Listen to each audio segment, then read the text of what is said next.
Thank you very much, Nell, and thank you everybody for joining us. And I personally, this is a subject that I could talk about for hours. I used to teach digital ethics, and it's a great topic to teach because there's no right or wrong answers. And so the things we're going to grapple with today is WhatsApp is a relatively new platform. The ways that we can research it, we're figuring out as we go. But obviously that is throwing up different questions for those of us who are researchers, those of us who are journalists. I see somebody in the chat is here from UNICEF, which is amazing. If you work for an organization like UNICEF, how do you use WhatsApp to understand what rumors might be circulating with the communities that you're trying to help? So all of us from many different spaces are thinking about these issues. And so we really wanted to spend a bit more time today thinking about those different questions. So we are First Draft. We have been around for 5 years and we work globally on trying to help newsrooms, but increasingly we work with the public and other organizations thinking about the challenges of information disorder and trying to think about solutions. So we have just had a refresh. We've got a new logo we're very excited about, and our website is slightly less clanky than it was. But many of the things that we're talking about here you can find on our website, firstdraftnews.org. But I wanted to introduce the panelists. So we have Rory Smith, who is our research manager based in California. So it's still quite early for Rory, and he's told me he's just finished his first cup of coffee, so he might be drinking as he goes. Fabrício Benevenuto, who is a friend of the family of First Draft. He is based in Brazil, does extraordinary work, and we've been working alongside him on different projects over the last couple of years. But we're very grateful to Fabrício for being with us. And Victoria Kwan, who is our ethics and standards officer. She is based in London. And so we're going to kick off with Victoria, who's going to talk a little bit about these ethical challenges, and then Fabrício and Rory are going to talk about some of the specifics that they do. So in terms of WhatsApp, I'm sure everybody on the call knows what it is. It's extraordinary that it has 2 billion users. A year ago, and I'm not sure if this is still true, every WhatsApp staff member was based in California and they had 1 staff member in India. It's a pretty small team at WhatsApp, and it is used globally, but in many ways, the people who work on the app aren't necessarily in the countries that has the highest penetration, particularly India and Brazil.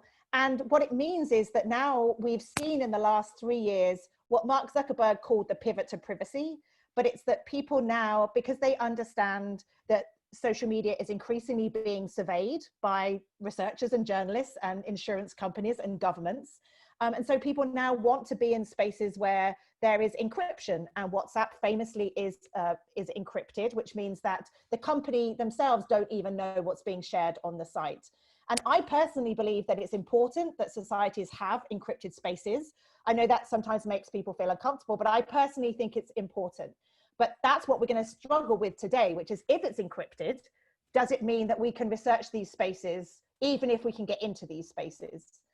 So lots of things that we're talking about today around WhatsApp also apply to closed Facebook groups and other forms of encrypted groups like Telegram or Signal.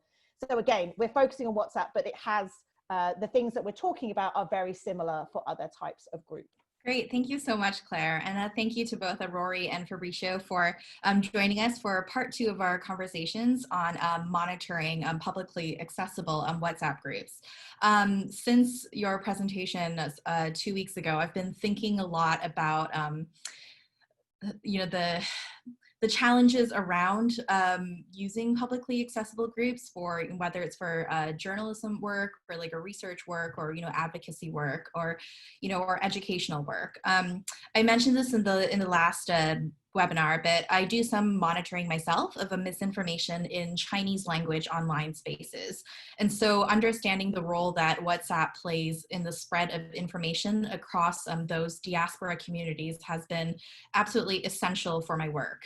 But I haven't looked into publicly accessible groups yet, up until I guess like a few weeks ago, and even now, like I've really only been relying on an informal tip line of like a family and friends who have been forwarding me misinformation and like rumors that they receive. But now that I've heard like Rory and Fabrício talk about how you can manually and programmatically surface and like monitor and analyze conversations in like public groups, like it does like lead me to think about how this work can be done and whether it should be done and under what parameters. especially because, you know, WhatsApp is so important in like so many different countries and communities. So, but I wanted to chat with both of you, first of all, about some of the ethical issues that have come up as you look at these publicly accessible groups. And I'm particularly interested today in how you navigate questions around transparency, anonymity, digital security, and also group participants' like reasonable expectations of privacy, since these are closed or semi-closed and encrypted spaces. So I'll start with you, Fabrício, because last time you talked about how you programmatically like surface and monitor these groups. And I understand that as a researcher, your project had to first undergo institutional review board process, which is where a committee reviews your research methods and assesses whether they comply with research ethics, and, you know, checks whether any modifications are required. And some of us on this call who don't come from like a research background may not be quite familiar with the process. So I was wondering if you can describe how this process worked for your project, and what kind of questions you had to consider. Sure. Well, usually for experiments that need to deal with humans, researchers need to pass the project in the institutional review board, right? Mm-hmm.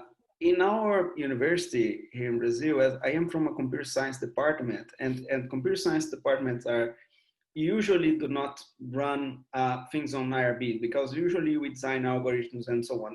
This is definitely changing. There is a bunch of experiments for system design that needs to do with users and so on. But initially, when we started, we were gathering data from WhatsApp without knowing too much where to go. So we started without an IRB in our university. But then when we realized the kind of research we could do on these things, like detecting, for example, detecting misinformation campaigns automatically, things like that, we were in a collaboration with people on MIT, and then we passed this on the IRB. We passed an IRB on MIT, and also we now more recently we are in a collaboration with Max Planck Institute for Informatics, and we also passed our research, our data gathering process in the IRB from that institution, and basically you need in this kind of IRBs, you need to clearly describe your experiment, describe your plan.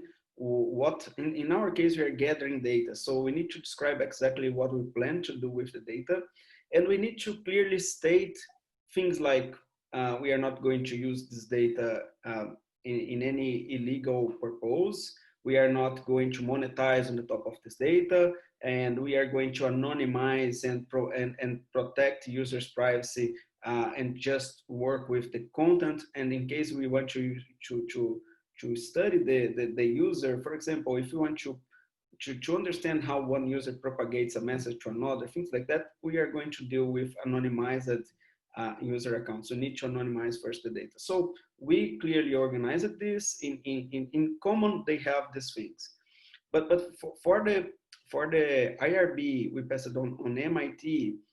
We needed what we were our project there involved. One of the ideas was to match the content in the groups we were monitoring in WhatsApp with fact-checked information. For example, some story that was debunked, and we could find the image. They debunked some image, for example, some misinformation that was in an image, and we could match the image with some content inside WhatsApp. So we wanted this to share this kind of data. So for that specific IRB, we needed to say in the user profile that was gathering data that we wanted to that we were a research organization, and we wanted to gather the data inside the group. So the profile that gathered the data clearly exposed himself as a research organization, and says that he wants to gather the data. Okay. So yeah, so that's really interesting about transparency. So you did say like in like the profile that, you know, we're researchers affiliated with like this university, or was it more general, like we're conducting research on this particular topic? Like how Yes, specific are you? yes, we did this in one of the IRBs, and this was for especially for the data we gathered for India, Mm, and the monitor we set up for India. It was basically we needed to clearly state this was in the collaboration with people in MIT, and this was required by the IRB. great. Yeah, and so when you went into these groups, um, did you have to disclose, like, as you entered, that, you know, in a message to like group members that you were researchers, or did you just leave it in the profile so that whoever might be interested like could click and see the profile? We just let in the profile. Mhm. We basically our we don't interact. We Right. basically we join the group, and there is in the profile. The group is, first of all, the group is public. It was shared in an indexed search engine, so we could find it on Google or in Twitter, and anyone could join. So it's not private groups; it's about groups that anyone can join. And when we join, the profile clearly states that he's a researcher and we are gathering the data. We are there just to gather the data. Mhm. This was for one of the of our crawlers. For MPI, for Max Planck Institute, the collaboration there, and what we did in Brazil, we did that. We simply joined the group and we gathered the data, and the groups were public.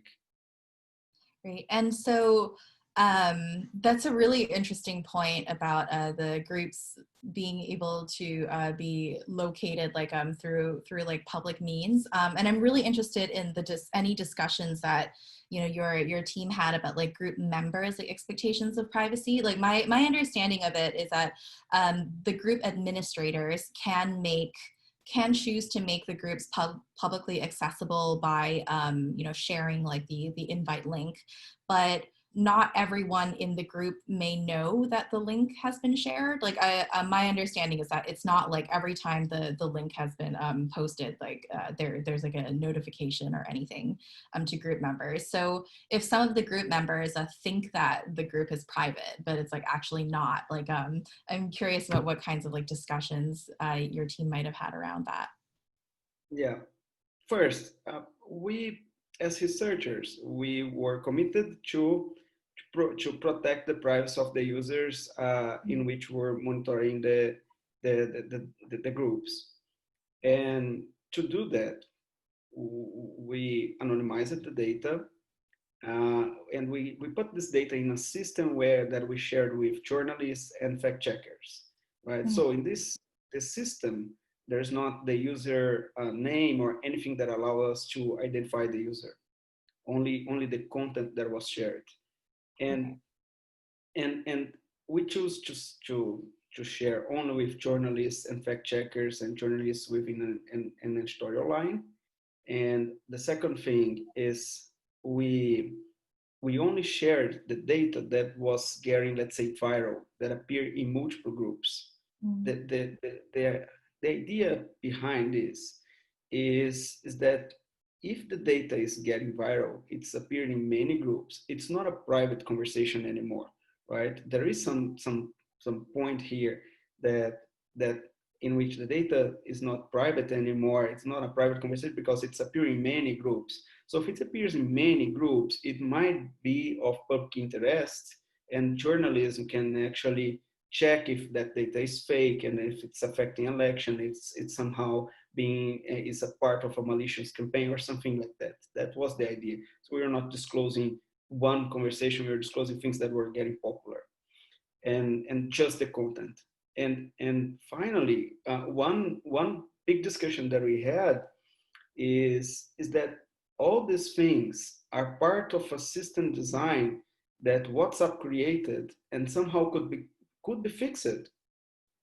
Imagine the following: if the link was shared in in an indexed search engine, in Twitter or Google, if you create a link, the administrator, and share the link with people, the user does not know that the administrator shared. We have no part on this, right? WhatsApp created the system, created this situation, let's say. So this could be fixed. For example, when the link is shared in a public space, WhatsApp could tell users, now this group became public, right? Something like that when you create the URL. So the users could know that. That's why I'm separating things. We, as a researcher, we were trying our best to protect here, but we were gathering this data because it was in a public space, right? And there we were in Brazil during an election. We knew this space was being abused by misinformation campaigns. We were in the situation where we want to, as researchers in this topic, we want to point out the problem, right? We want people to know that there was something happening there, because the system design can be better and can help. There's a bunch of other system designs that are, I think they could be better, that could be improved. For example, you can, when you join a public group, you immediately, you know the cell phone of everyone inside the group, right? Mm-hmm. Why WhatsApp does not make this anonymized if the group become public? It's something that is very simple to deploy, I think. So I believe it's totally doable, right? So they could, if you think about, as we joined a bunch of groups, this is a very small experiment that I can make. We can find a bunch of groups, thousands of groups on Facebook and Twitter and Google. Now Google is not indexing them anymore, but we could find in Twitter and so on, and join them and find thousands of cell phones that were exposed there, right? Where somehow as researchers, we are pointing out this problem and this could be fixed. So this is the step. And second, there are many other things like that. For example, you can add someone in a group without the person do anything. You can simply add. I can add Claire in any group I want, even if Claire is not my friend and she doesn't know me. I can add Claire in groups. Imagine a country like Brazil where everyone has a cell phone. Everyone with a cell phone uses WhatsApp. And many of those people might be, let's say, not very familiar with technology. They are using WhatsApp, but they are not very familiar with technology. Imagine those people being added in groups that are going to spread misinformation campaigns. They might not know how to leave the group, and they are keeping receiving that, right? So there are a bunch of poor design decisions that are not, that were somehow point out here by exposing these things. In computer science, it's quite common somehow to point out a problem and then point out how to fix it. It's a different scenario, but I think it's the idea. Right. No, that's really fascinating. I think it's a really interesting question of like how much responsibility the platform bears for protecting users' privacies, like versus the researchers and journalists who are, you know, just using the platform like as it was designed. And you know, there's a question of like whether you know all of those parties like have a responsibility to try and like protect like other users' privacies, and what the limitations are like for each of those like parties like considerations. But it is really interesting because you know, it sounds to me that part of the value that researchers and journalists are providing when they go into these spaces, it's not just about exposing like the narratives or tactics of misinformation, but it's also, you know, you're helping the platforms and you're helping users by exposing system vulnerabilities and you know, letting people know that you know, what you think might be private like is not actually like quite private, or how this is how people can get around you know, the privacy safeguards. So yeah, that's a really interesting question. And I also like what you said about like looking for narratives across different WhatsApp groups that are gaining, you know, popularity. So it's not about, you know, it's not about like finding like individual posts or calling out like individual users, you know, although there might be like some public interest exceptions depending on who the user is, but it's more about like getting like a wider scope look at like what narratives are popular across like many different groups that are affecting like many different people. So in that way, I guess you'd say that the conversations themselves are, or the narratives are not private, but like the spaces that they're happening in are like kind of private. It's like a really interesting like a tension. But also though, Fabrício, I just wanted to ask whether your team took any special digital security measures as you're conducting this work, because I know for in some groups that, you know, we want to think about like users' expectation of privacy, but there's also, you know, a need for the researchers or like journalists to like protect themselves as well as they're doing this work. Yeah, so in our case, the phone numbers for which the students joined the groups were in my name, and any, I would, let's say, assume any risk or any problem with that. We didn't have any problems, right? We were sharing the data with journalists. There were dozens of news pieces written on the top of our data. Sometimes I could see in comments of these new articles, people kind of saying, "Oh, universities are communists, are this and that," attacking the university somehow because of the help of the university to the journalism. But and sometimes people don't read exactly what happened and see the name of a university or a researcher there. But I honestly, I didn't have any problem with that. Of course, covering for journalists, covering some sort of extremism or something that some extremist group or something might be appropriate to take care of this. Here at least during these elections, I assume that any risk. Great.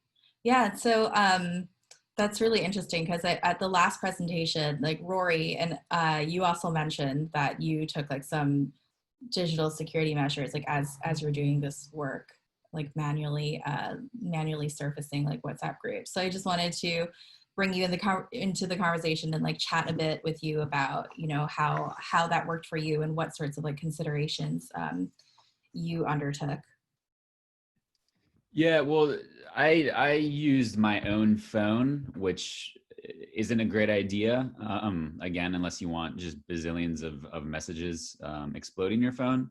So I would recommend, you know, not doing it on your personal phone, but having a separate phone, which you will have to register under your name or under your organization's name to run WhatsApp.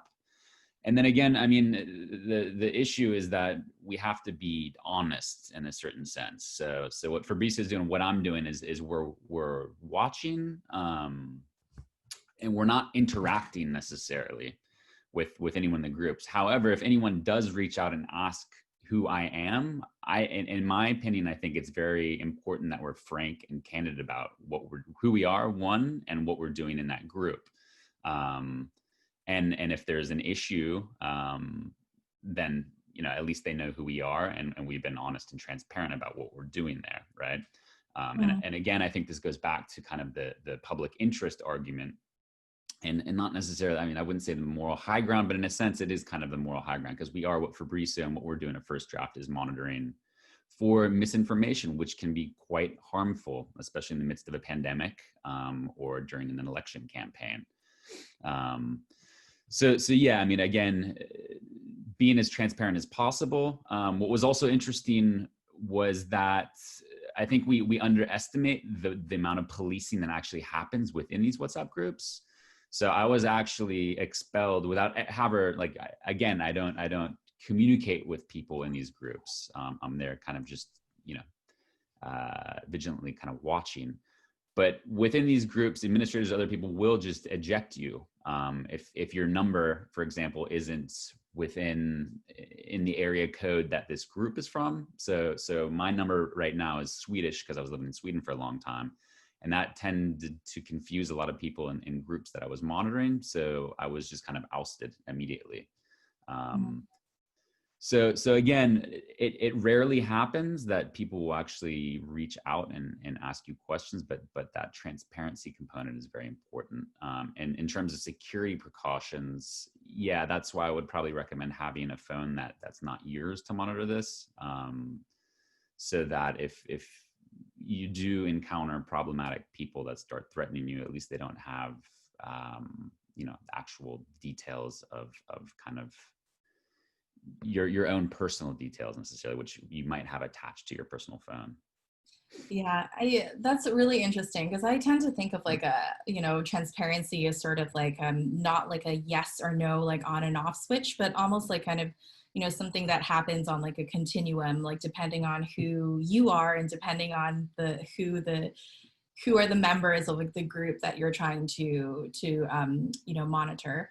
So, for instance, like if you are trying to go into a group of, let's say like political activists, like for instance, like if I want to know like what political activists or like protesters are saying in Hong Kong, and they're organizing in these closed encrypted spaces, if I want to, find like a publicly accessible group and like join them, I think that I'd argue that the level of transparency and disclosure I should engage in is like much higher, because these are, this is a community that could be at stake if I like write about them, or if I somehow like inadvertently like expose them. But, versus if I were monitoring like a group of like white supremacists who are planning on spreading like conspiracy theories or misinformation, then I might not want to like go in and reveal to like the group administrator or the group members like who I am. So, I was just curious about like what are some of the public interest like considerations that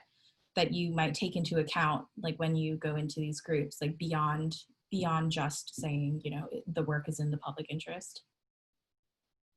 Yeah, no, of course. And it goes back to protecting, again, the identities of the people that you are monitoring. That is like the utmost importance, right? So the anonymization part is really important, that you're not reporting numbers, you're not reporting personal details. And if it is an activist group, especially in contexts like China, Hong Kong, where they're under immense threat, it's not revealing even what the group name is necessarily. This is really important, but again, it's very much based on the context that you're reporting on. In the US right now, there's just tons of really dangerous groups, at least on Facebook, that are spreading incredible, like large amounts of problematic content that's hateful, that's threatening, etc. So in that case, again, I mean, each newsroom, it's important that they have policies around this one. But there is a stronger argument when it gets to that point where you are seeing tons of hateful and threatening content to certain minorities or groups, that you might want to report on what that group name is, or actually report it to WhatsApp or one of the platforms. Again, because this is such a kind of a new field in terms of monitoring, a lot of, and this is great what we're having right now, because a lot of these things haven't been thought through ethically, and there are kind of not every organization will agree on what's the most appropriate way of doing this. But in my mind, and I think in First Draft's mind, it is protecting the members of the group. That is kind of priority number one. But again, like you said, Victoria, it very much depends on the context. So it might be something that needs to be reported to the police or federal authorities if it suggests some type of like harm will be conducted behind one of these groups. So again, yeah, I mean, it's very much case by case, I'd say. But again, protecting people's privacy is always very important. And are there any exceptions to that? I know it sounds like for both of you, like your work starts from the principle of like not doing harm and like protecting user privacy. So would there be like a situation where you would like reveal like the identity of like a person or a phone number or like behind like a certain message? Yeah, I mean, so just, Fabrício and I were kind of brainstorming kind of research / reporting ideas on what we could do with just large quantities of WhatsApp information, or data rather, especially around election campaigns and kind of mis or disinfo campaigns that have occurred on WhatsApp. And so the idea would be to do some kind of elaborate network analysis of the numbers to see what the key nodes were. And by key nodes, I mean the numbers that are most central to spreading misinformation and which might be appearing on multiple groups. So these would be like the heads of the campaigns possibly. And in this context, you know, it's something that Fabrício and we're talking about doing collectively or together with a newsroom who's got a very, very talented investigative team. So be researching where that number might be connected to. In the US, it might be connected to some super PAC or some top level individual. And again, this would be done outside of the public, but for me, this would be an interesting chance or a reason to use that data, the non-anonymized data, but behind closed doors. And if there was something profound or really powerful that you found connected to that number, if it was connected to some top you know, politician in the US or any other country, then that might be the chance where you would say, hey, this is what we found, and this is who was kind of leading this campaign on WhatsApp. But again, you know, this is a talk that you would have to have with your newsroom and your investigative team. But in a case like that, I think there is a strong public good argument to actually use that non-anonymized data rather. And Fabrício, you might want to chime on with that, or. Yeah, I just adding in one thing. So based on what we saw here in Brazil, we conjecture that there were campaigns organized by groups were pushing data, pushing content every day, a lot of memes and misinformation, something that is completely hard for any fact checkers to deal with, because it's like something that you would need, the amount of content they generate in one day is something that it would need, I don't know, weeks to answer, to provide, to debunk. Anyways, we were noting this nodes kind of pushing a lot in the public groups, and we were monitoring the public groups. We're just seeing the information there, right? And we believe that from the public groups, it goes to the private groups. We live in the country, we were living the election, so we could see the same misinformation we were monitoring in our system appear in the groups of family and so all those things. So we were kind of seeing, we conjectured this is how it happens, and somehow we just opened the data to journalists and fact checkers, and that opened a huge debate about WhatsApp being abused in Brazil and so on, and First Def was also acting here through Comprova, and they were using WhatsApp as well and monitoring these things a lot. And there was a bunch of debunked things and always showing that this was inside WhatsApp. And there was a long discussion, but we never touched on these things, on who started or something like this. Our data was kind of just showing the content. But this was nice because some journalists, they went behind the story and found out companies that were selling selling massive posts, ways to automatically post massively to connect. And this is still going on under investigation right now. And they found the companies, and they are trying to somehow see from where this money came from and who supported that and so on. Somehow journalism found a way, right, to investigate. But yeah, I just think that somehow this kind of data can reveal, if we don't know if this is going to happen in another election, how it is going to happen, but somehow this information about who started, it really can tell us who is paying for the misinformation campaign in the system. Right. Yeah. So what I'm hearing is that, you know, there's value in this data, not only because, you know, we can figure out what narratives are being pushed and what tactics are being used, but it can also help us figure out who is like promoting or like starting the disinformation like campaigns in these groups. Yeah, it does make me think that when we think about like, you know, the public interest argument, like the content is like definitely one part of it, but it's also, you know, public figures like might receive like a different level of like consideration than like private figures. Like if we're using like investigative like reporting like standards to figure out like the public interest argument. Because it's very interesting about you know, Rory and Fabrício saying that, you know, we'd be more willing to tie like phone numbers or specific users to like politicians or corporations or like a super PACs or political parties, but not necessarily something that you would do for like a political activist or like a protester or someone who's like a much more private figure. So Rory, I wanted to ask a little bit about how you which groups like you choose to join. What kind of like factors do you take into consideration? Like obviously I think topic is one of them, but what about like a group size? Like I think about this a lot. Like if, you know, like whether the expectations of privacy are different in like a group of just 8 people or like 10 people versus like 256. Yeah, no, it's a good question. And honestly, I feel more, I mean, it's almost easier to join small groups because they see that, you know, there's so few members that when you do join, you're very visible. So if there are any questions or people are a bit kind of suspicious about you being there, they'll generally reach out and ask, which is good. But yeah, I mean, within bigger groups, the issue is that you do kind of disappear amongst all, you know, hundreds or thousands of other phone numbers or accounts that are within that group.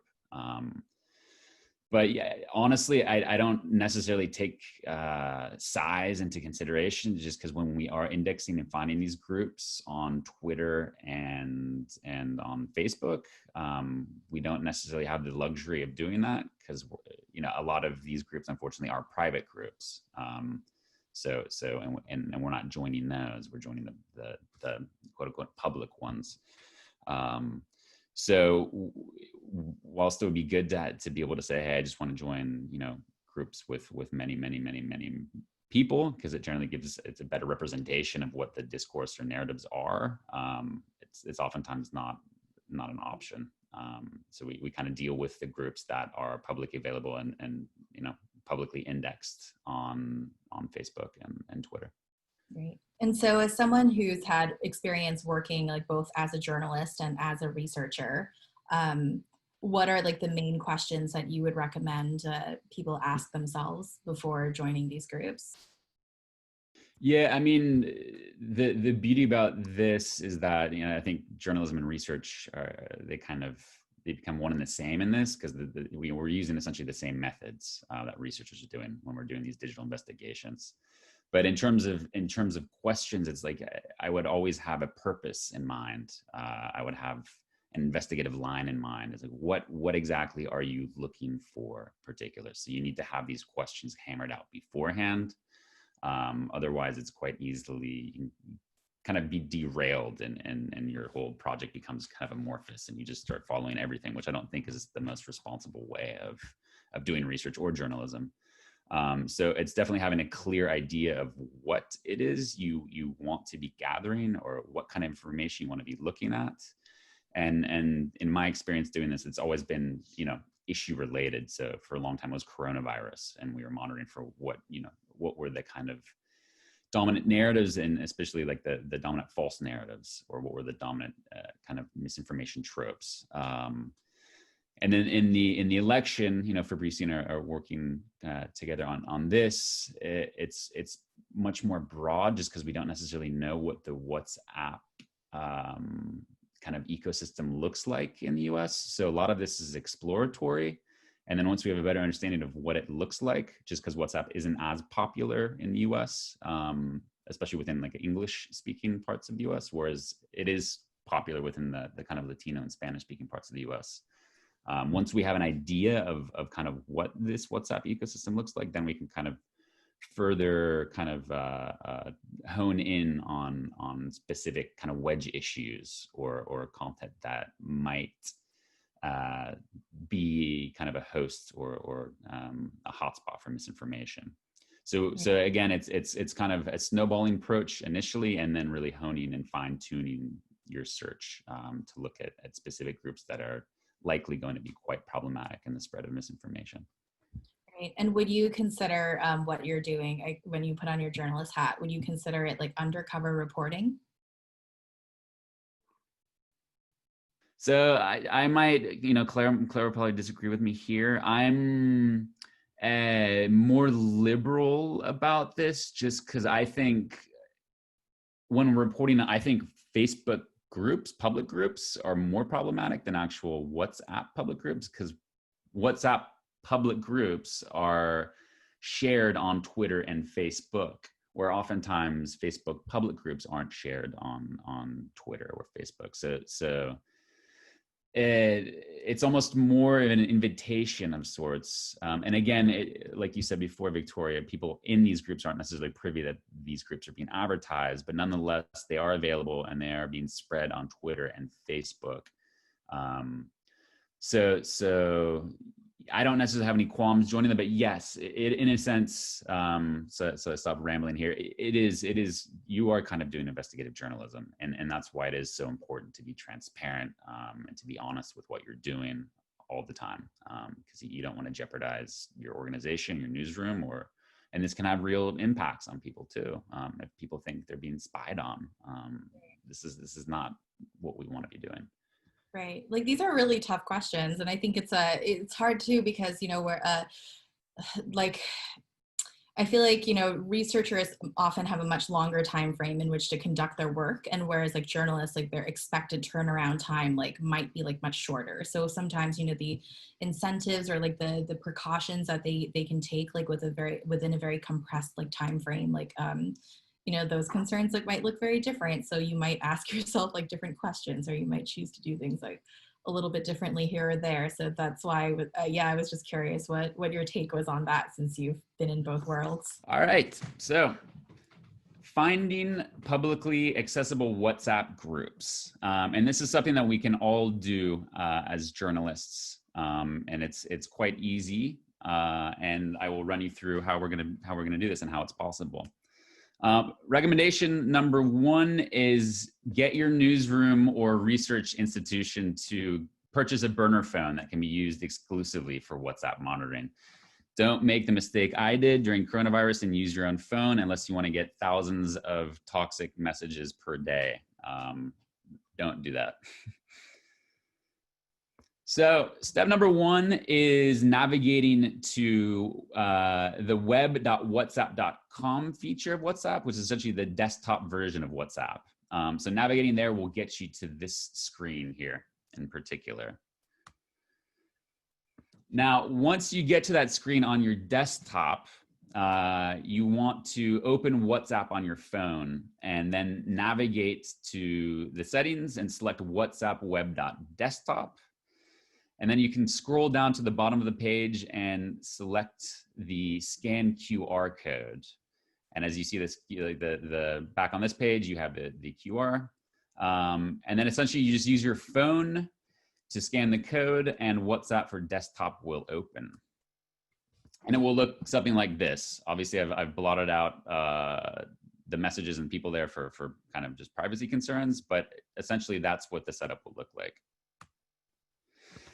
Now, how do we find actually publicly accessible WhatsApp groups? And there are two ways to do this. One is using CrowdTangle, and one is using Twitter Advanced Search. So I'll run you both through both of these different scenarios here. So with CrowdTangle, it's using the Save Searches function within the CrowdTangle kind of dashboard. So again, if you have CrowdTangle, assuming most of you do, it's going to the saved search function, clicking on either pages or groups, giving it a name here, which you see I've designated WhatsApp groups. It doesn't really matter what kind of naming convention you give it, and then save your search. And once you save your search, you can go into the edit search function. And here it gives you the option, which CrowdTangle does, of creating a Boolean. The important part of this is having in all of these words section, the link chat.whatsapp.com, because this will surface the actual public groups. Now, in the any of these words section, We want to be using whatever specific community we're interested in tracking. So in this case, it was kind of vaccine related groups.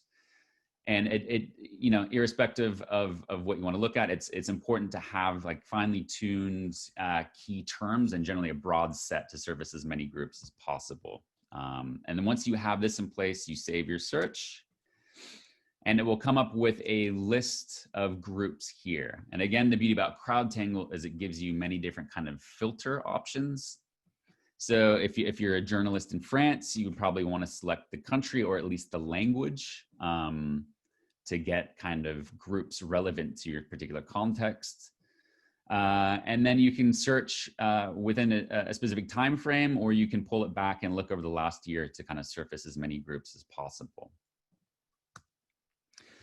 Now, with that search, it will essentially bring down posts that have links to those public groups here. So if we see below in the College of Physicians and Surgeons, Pakistan leaks, each one of these posts, because of the search you formulated before with the chat.whatsapp.com, will come with a link. And all you need to do once you have your desktop part of WhatsApp up is click on that link. And as soon as you click on the link, it'll bring you back to your WhatsApp desktop and it will ask you whether you want to join that particular group. And you click on the join chat box right there. And it will then direct you to this. Looks like you don't have WhatsApp installed. Don't click on download as you likely already have it downloaded or you have it up and running on your desktop, but use WhatsApp web. So click on the use WhatsApp web section there.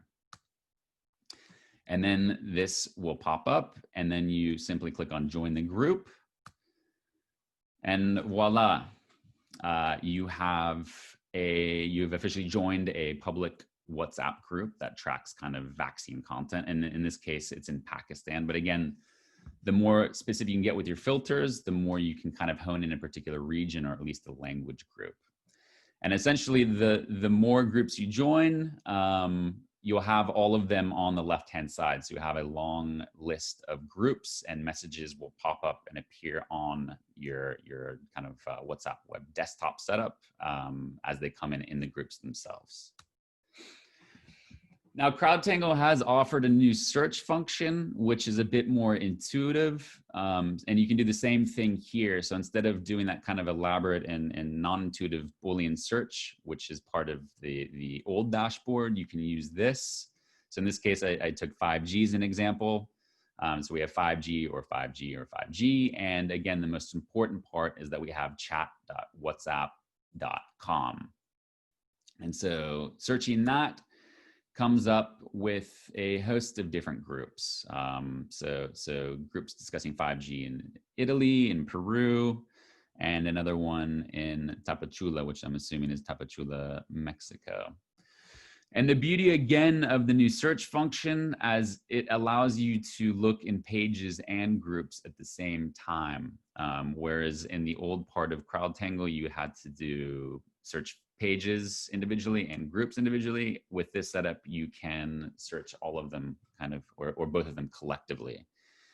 And again, once you have this, once they've surfaced, you click on those boxes. So where it says chat.whatsapp.com and essentially follow the same process as before in terms of joining the groups. And that will again add those groups to your WhatsApp monitoring dashboard on your desktop.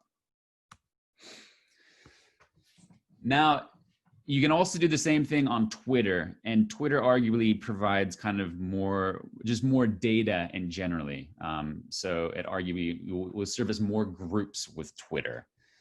And whilst you can do this programmatically, you can also find groups just using Twitter Advanced Search as well.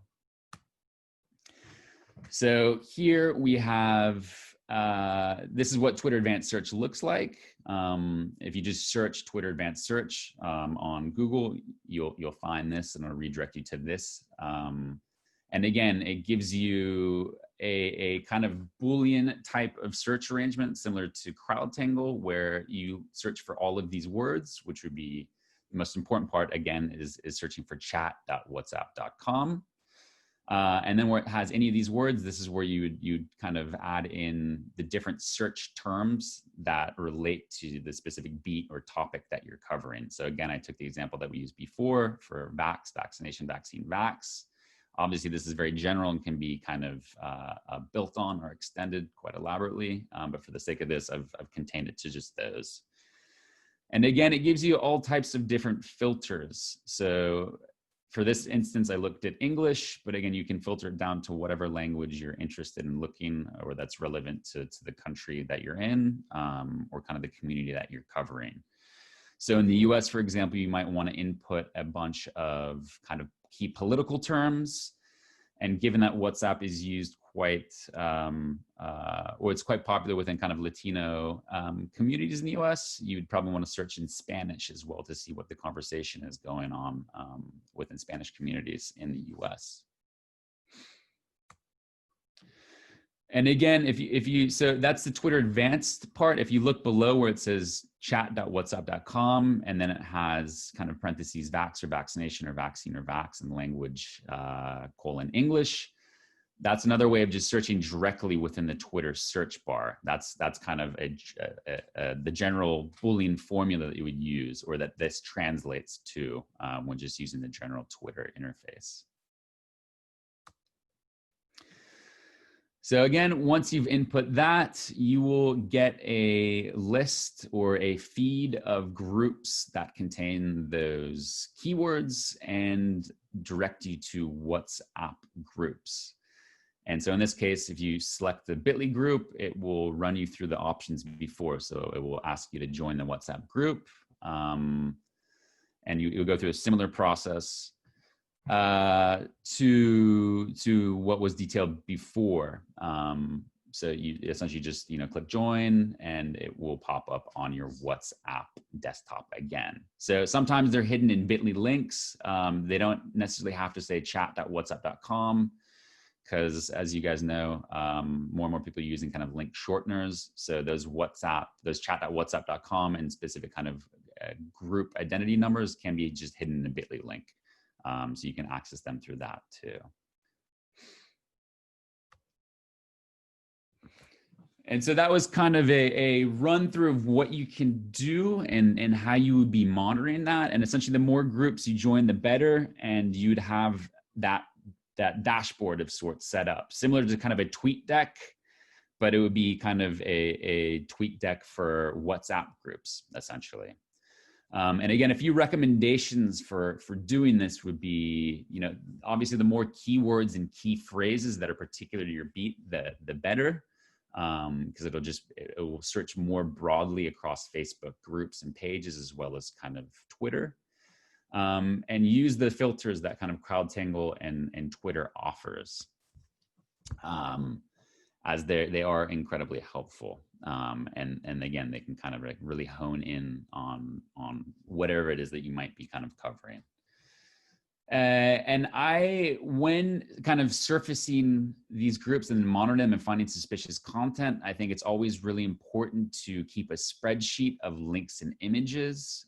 So if you're monitoring misinformation on WhatsApp, for example, and you have a suspicious video from YouTube that you found in a group, I would keep a spreadsheet that, number one, identifies the group, has the URL of that YouTube video, or at least a copy of the image, because oftentimes content within these groups is quickly deleted.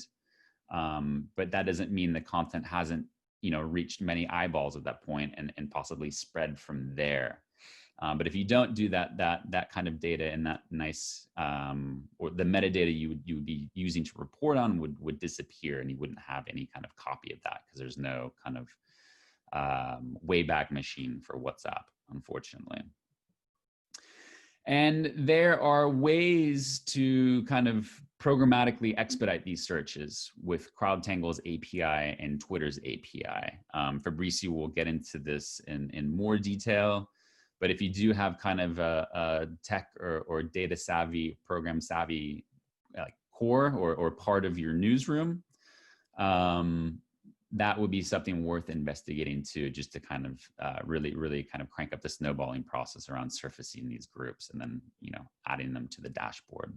Let me, Fabrício is kind of the mastermind, or is definitely the vanguard of monitoring WhatsApp programmatically, and has done kind of incredible work in Brazil, working with journalists and fact-checking organizations, specifically during the 2018 election. So without further ado, let me pass it over to Fabrício. Thank you. So let me briefly describe how we arrived in this idea of creating a monitoring system for WhatsApp. I lead a team of researchers in Brazil, PhD students from computer science, and working usually with issues related to misinformation, polarization, hate speech, things like that. So we usually, in our research, we gather data, we attempt to describe, for example, how misinformation campaigns work, and then we propose approach to counter it, and usually in controlled scenarios like in controlled scenarios where we, like any research. So, but here in this case, I was working in 2017 in a sabbatical year, trying to understand what happened in U.S. election, and Brazil was living this very complicated moment politically, and kind of foreseeing that some kind of misinformation campaigns would really abuse the Brazilian election. And I came up with this idea and discussed it with my students. They kind of really liked it, to come up with systems that could help in this process, and not only do the research papers after the election, right? We did both things, actually. We explored the data in our research, but we also, while we gather data, we try to set up systems and provide data to journalists, and kind of bring more people together to analyze the data with us. So just to mention, we have created other systems to monitor Twitter, to monitor ads in Facebook, trying to just using the same line of providing the data, without actually trying to, for example, during the elections, trying to analyze it and trying to not interfere in the election at all, right? Just open for journalists and allow people to gather that, to use the data that we're seeing. That was the idea for WhatsApp. Basically, the system that was more prominent, more relevant that we have developed was this WhatsApp system. And the key idea was this: to bring transparency and provide data for journalists and fact checkers. We were just opening the black box and showing what was inside the public groups. So next slide, please. Okay, so before explaining the data we crawled, let me just show some snapshots from the system. So here's how it looked like. We have here, I'm showing the videos. You have a lot of tabs like emails, messages, URLs, audios. In the most popular ones, the most shared ones appear in the top. And next, please, if you click in one of these slides, one back. Okay, I thought there's one extra here. Okay, go on. If you click on the link, you can actually see the video, and you have more information about it. The number of shares, the number of times it appears in the number of groups it appears, the number of users who shared that, and so on. And if you click on extra information, for example, about the groups, you can see this screen, which is basically the groups in which it appeared, right? That video appeared. So next. So basically, we have developed this system for 3 countries: Brazil, India, and Indonesia. But actually, the Indian and Indonesian version we have just explored more in the research side, and the Brazilian one was the one that we shared with journalists, and a lot of people really use it. That's why I will basically talk about mostly about it, this one. But in the papers, we have covered all this kind of data. It was good for us, for example, to show that the same pattern happens in India and in Brazil. And so just one more. Okay, so in Brazil, currently the system is used by over 250 journalists within an editorial line who ask access. Basically, this is how it works. And fact checkers, 5 fact checkers agents, and researchers. We opened for research in 2019. The key idea here is to the key idea is to understand what is going on inside this ecosystem and try to come up with solutions for next election. So that's why we opened the whole thing. Okay. And how it worked? We searched for groups in Twitter and Google. At that time, Google was indexing WhatsApp groups. Now it's not indexing anymore. And we did exactly what Rory just explained, but with with scripts, with codes. And so automatically we were searching for those things and summarizing this data in a database. And we found, let's say, thousands. We were searching for an extra keyword that we come up, and keywords related to election. And basically these keywords are name of the political parties and name of the candidates, things like that, right? That were under discussion in the Brazilian election. And from that, we selected 350 groups to monitor, to join. And basically we needed to choose due to hardware limitations because our cell phones couldn't handle more than that. Next. Just to say that it's not that simple to make this kind of monitoring system. What we needed for our research was simply to gather the data and analyze the data, but then to create this system and organize the most shared content. I forgot to say, it was the most shared in a day or in a period. You can actually search for in a period of 10 days or something like this. This is useful for journalists or fact checkers to say, okay, we are checking this content because it was very shared a lot, the most shared one in this week, in this system, right? And what we do, the first step, we need to use cell phones, SIM cards, and all this stuff. We need to find the groups, find the relevant groups, and then we need some sort of experts, people to say, okay, this group is really, let's monitor these ones, right, from those that we have found.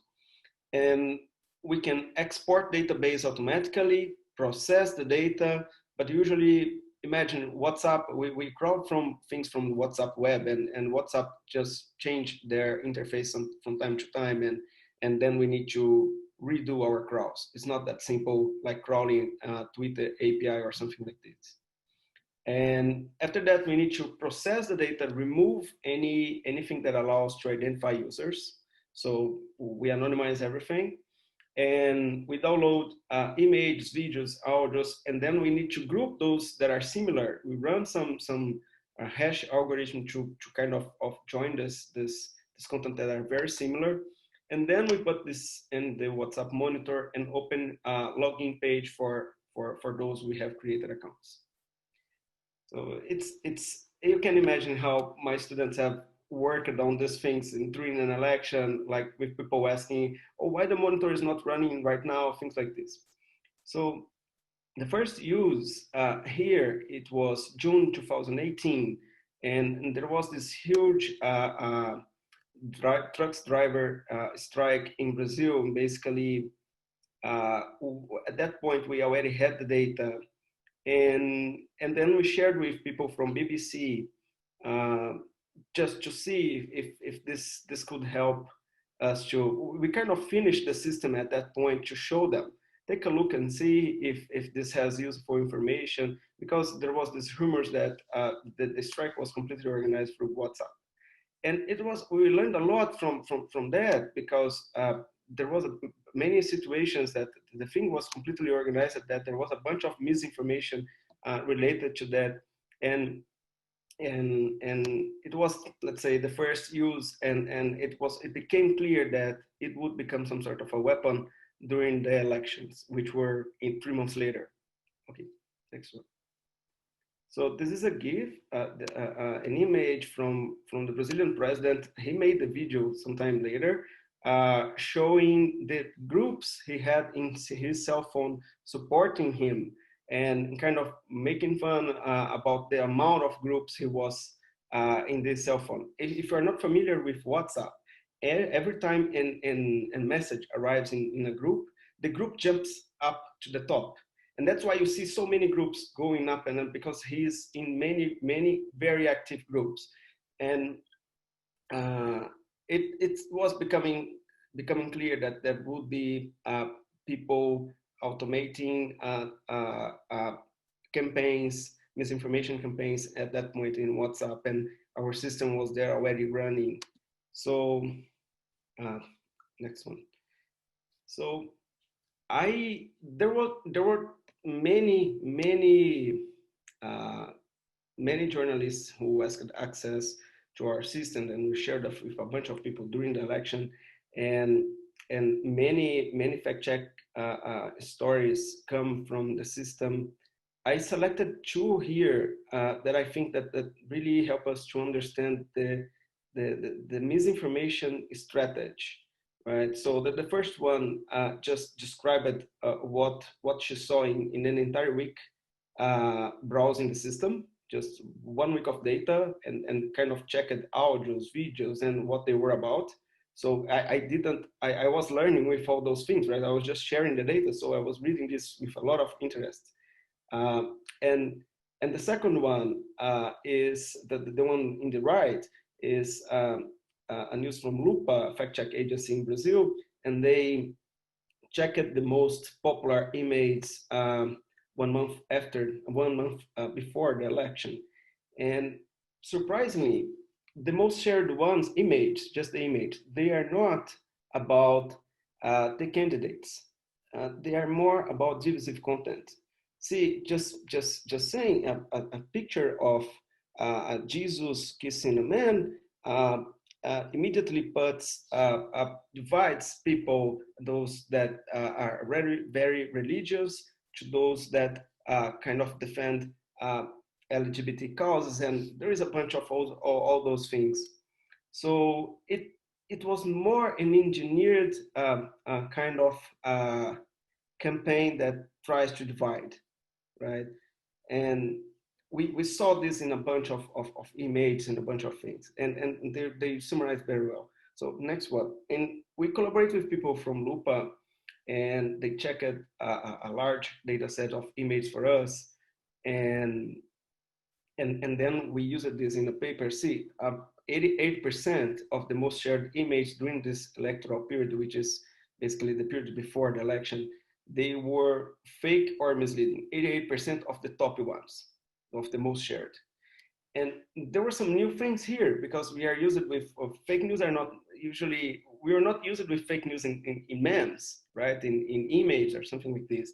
So these three images, let me quickly explain them. The first one shows the ex-president Dilma next to Fidel Castro. Actually, the Lupa needed to find the real picture and show that actually it was not her. The second one is a picture of the guy who stabbed Bolsonaro near the ex-president Lula, which is, so they found the real picture, and that face there is fake. And the third one is a headline, completely fake, but then it seems that someone just edited the HTML and wrote in a very important portal in Brazil, just wrote under the headline, took the picture and shared the picture in WhatsApp. And what is complicated is that these data plans here in Brazil, they come with free WhatsApp and Facebook and Instagram, but they don't come with free access to fact check agents or something like this, right? So people would just see the image and do not access the portal to see if the news was there. So next one. Okay, this we had this. Here I'm showing a graph where the nodes here are people, and the WhatsApp groups connect them. What we did, I'm not showing numbers here, but we have quantified this and found that those groups they have a very similar network that is very easy to spread information. Like a network, a social network is a network, this kind of network where information can flow quickly. So what I mean is that these public groups, they were somehow connected in a kind of a backbone that would allow information to quickly spread. We conjecture, we don't have data for this, we conjecture that misinformation campaign target these groups. These groups have real people, activists, people that would share anything that would support their candidates. So misinformation campaigns just target them, and then they share the information through the private groups. That's how it really reached the entire network quickly, right? And these guys are just activists. There were some news reporters who found leaders of those groups, the administrators of those groups, and talked to them. And they said they receive information directly through the campaign. The campaigns target them, right?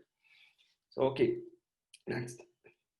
So in the very end of this, the elections, it's still before the election, we, me and two co-authors, we wrote this piece on New York Times suggesting things that WhatsApp could do to limit the problem, just to reduce the problem. And basically, we were pointing out the amount of misinformation and suggesting to reduce these virality features that WhatsApp has, just temporarily, just before the election. For example, limit forward or something like this. And next, WhatsApp said that they couldn't do that in time for the elections because they need to run the application again. But actually, they were able to remove 100 false accounts in Brazil 2 days later. And later, WhatsApp ended up reducing the forwarding to fight fake news worldwide. They did in the past, before our letter, in India, and that's why we're kind of requesting this in Brazil.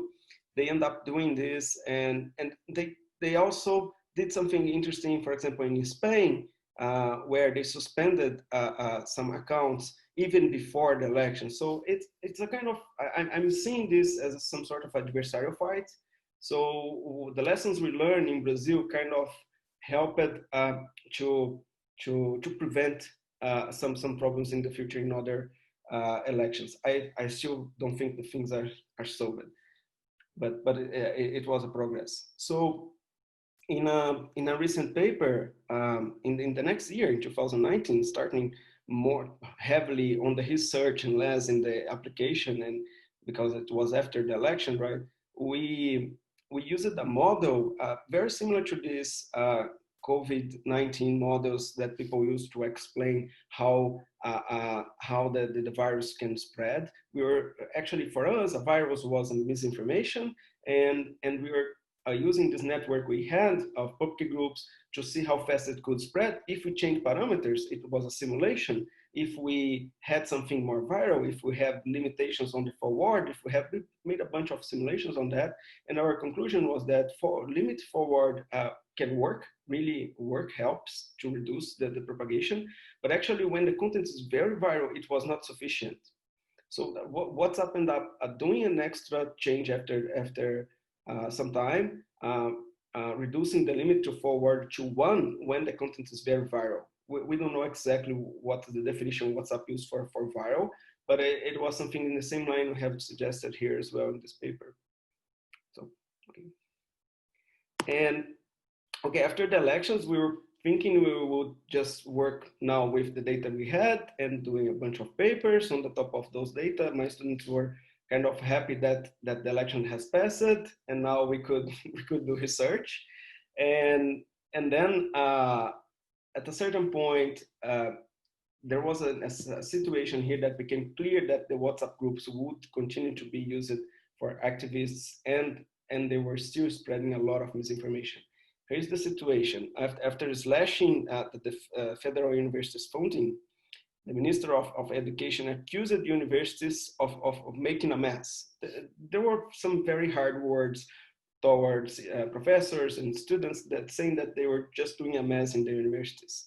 And then immediately the WhatsApp groups pop up with a bunch of stories and memes and things kind of supporting those claims. I actually post in my Twitter account, in my Facebook account, saying that what I was seeing in the WhatsApp monitor, and then the fact check agents immediately came to check and provide some support on those things. And here's the first picture is from Lupa website. They are showing 6 of these pictures they found in our data, and this shows students naked inside the university. They showed this was taken out of context. Sometimes it was not even in Brazil. Sometimes they were, but they were kind of, that there was some, it was some play that they were doing or something like this. And I like this graph from Aos Fatos, just in the bottom, where they show that the amount of attacks in our data, in our WhatsApp data, towards the university increased 900% just after the government said those things against the university. It seems that kind of WhatsApp came to support their claims. So next, please. So another news piece on this topic kind of took a bunch of events in which there was some kind of a crisis for the government, and the reaction inside our WhatsApp data, and he quantified the amount of posts kind of supporting some trying to protect the government from a crisis, or to some supporting their claims or something like this. He got a bunch of cases in which the same thing of the universities happened, right? And see, this kind of things, just to point out, I would never be able to do this alone with my students, kind of unveil things as soon as they happen. That's I'm really happy that we put up this for journalists so that we can quickly learn what was going on. One more. So just, I'm about to finish. So I'm talking about images a lot, right? Which was what we see in 2018, but there is also a lot of content in audios and videos, and I can see this kind of fake news and attacks happening in these things as well. And we have 2 situations in which our system helped to debunk. The next one, please. So this is was made by Fantástico from Globo. This so Globo and Fantástico, especially this TV program, they happen. It happens weekly, and they have a huge audience in Brazil, and they found this video in our system, which was very popular. And the woman was saying a bunch of things about chloroquine, and she was showing who she was. She was kind of identifying herself. Then Fantástico contacted her and asked her from where she took those information, where did she learn all those things she was saying. It was a bunch of fake things that she had no way to prove any of those things. And then they come with specialists to say, okay, what she's saying is completely wrong or something like this. So this was an information that was shared in videos, and this video was not exactly on YouTube and so on. That's what was interesting. Next one. And this, the same TV program in another kind of 2 weeks before that, there was a bunch of fake stories in our monitoring system of people recording audio saying, oh, I am in this hospital, and the hospital is completely empty. There is no one with coronavirus, and there's nothing happening. Oh, I work here. They were just trying to say that the thing was not happening. and there was a bunch of audios. Some of those audios could be checked. Some you don't have any information about that. So they invited the specialists to say, oh, what this audio says is correct or not, and kind of advise people that do not trust in audios shared in WhatsApp. People present themselves as, oh, I'm a doctor in this hospital, and there's no one arriving in this hospital.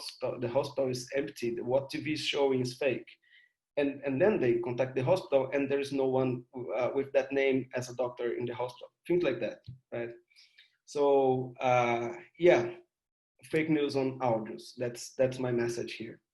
I strongly urge you to all go to Fabricio's page. We've got his faculty page and his project page here, where you can read a lot more. You can learn a lot more about his WhatsApp Monitor project and his team's work.